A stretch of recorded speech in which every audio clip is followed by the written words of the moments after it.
To get a better idea of the current situation and to break down the war strategies of both the US and Iran, we earlier spoke with Ben Aris, founder and editor-chief of BNE IntelliNews and former Moscow bureau chief for the Daily Telegraph. Listen into what he had to say.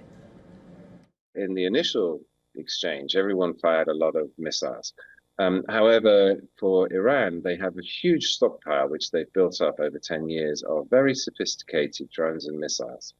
You can describe their drones. They make a tenth of the number that the Russians do, but they're like cheap versions of cruise missiles. They're much more sophisticated. They go much further. They carry much heavier payload. And the strategy on the Iranian side is not to win the war.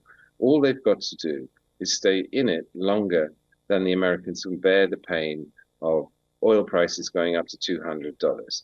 So they're scaling back, but they've hidden and dispersed. They executed what they call the decentralized mosaic defense plan, and they've broken the IRGC units into about 30 autonomous units. They've scattered and hidden their drones and missiles all over the country.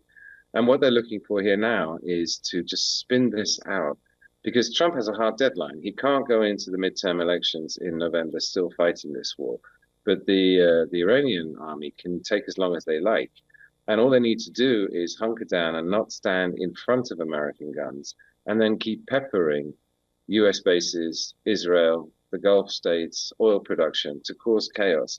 And the longer that goes on in what is an asymmetrical war, where there's mismatch between the powers of the military, all they've got to do is spin it out long enough, because the oil prices, the Straits of Hormuz, the main problem, is still closed.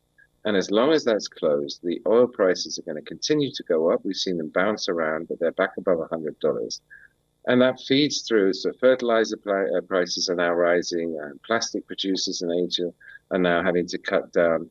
The oil price in the States has jumped by the most ever in a day as a result of this.